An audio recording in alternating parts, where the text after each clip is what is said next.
setelah betara tedun kabeh, kita mengaturkan puja wali mulai. Jadi melis setelah itu orang puja wali. Nah, setelah selesai puja wali, ada pertanyaan satu kali lagi. Harus ada rejang ngajum dewata.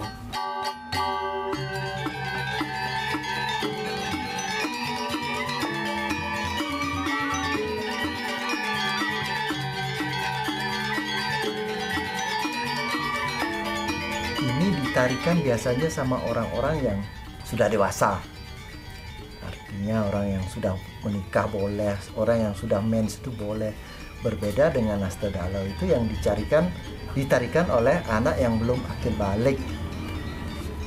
Maka kembali klien angklung bersama klien desa itu diminta oleh para sutri untuk membuatkan rejang yang tersendiri.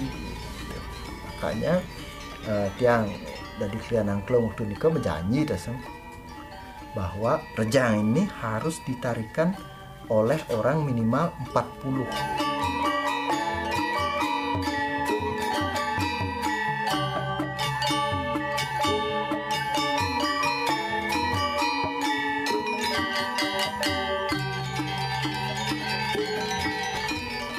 Kalau enggak gitu,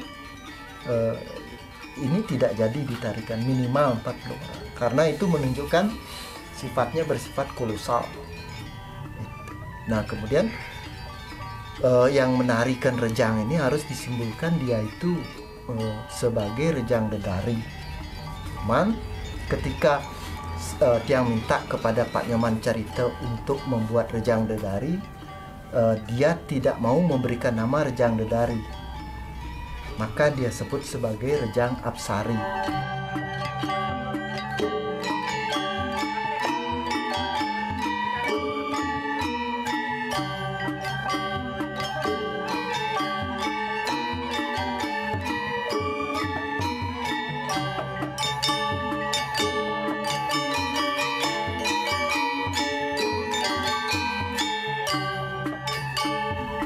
Dari hasil dia pergi dari saya selama 2 minggu itu dia nggak mau beliau itu nggak mau menyetujui setelah dia bilang mencari wangsit, itulah dia membuat rejang apsari dengan 3 ciri. Satunya itu adalah kolosal, 2-nya itu pingit, artinya nggak boleh, dia itu harus sakral, itu yang ketiga harus bagus gitu. Makanya beliau itu menyebutnya rejang apsari. Rejang apsari itu diartikan sebagai bidadari yang memakai pakaian putih kuning. Putih kuning itu kan diartikan timur sarang barat, jadi kangin kau. Jadi orang yang menari itu harus menyadari dirinya dia tahu kangin kau.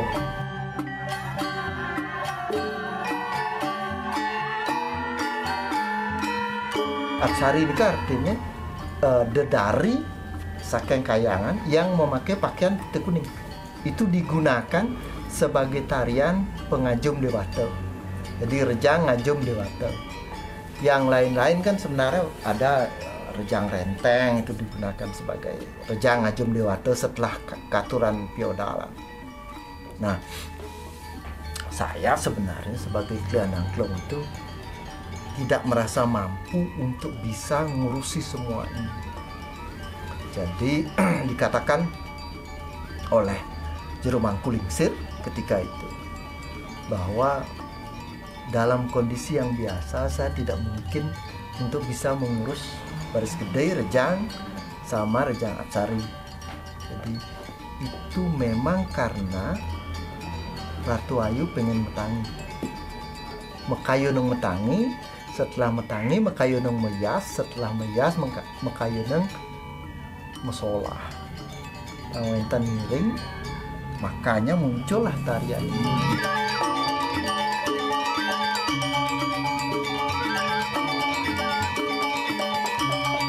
Itu pemikirannya Mangkulingsir ketika itu. Makanya saya kalau melihat sesolahan rejang Astadalau itu memang ngeri, karena ingat pesan almarhum, saya nggak mungkin bisa mengkoordinasikan semua. Kemudian Pak Mancarita sebagai penata tari itu, setiap saya meminta tarian ini pasti ada 3 hal paling tidak syaratnya. 1 harus kolosal, 2 itu harus pingit, jadi tidak boleh sembarangan. Yang ketiga itu dia harus bagus.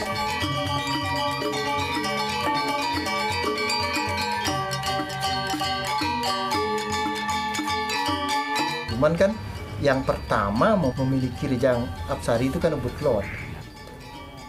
Makanya sampai sekarang itu di mana saja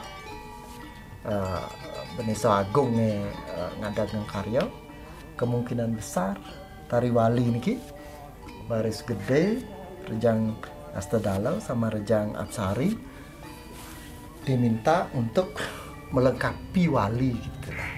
Pedanan jagi muter pedanan, jadi kan ngelilingin caru dadosnya di muter pedanan ke. Setelah itu taruh tedun ngajum dewata Rejang Apsari. Makanya setelah Rejang Astadalo pasti baris gede ini kan, baru lantas Rejang Apsari setelah bertaruh tedun itu biasanya.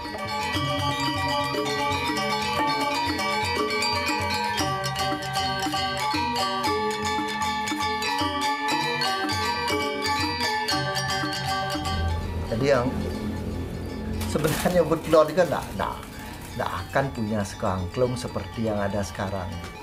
Ya itu kaitannya pasti karena mimpinya Mangku Lingsir, kemudian percaya bahwa memang Ratu Ayu lah yang pertama itu pingin metangi, kedua setelah metangi itu meyas, setelah meyas itu makayuna musolah. Pada saat musola dia harus diiringi oleh ketiga hal ini. Jadi kita bisalah mengadakan tarian ini, dan itu menjadi sakral, dipakailah di beberapa tempat.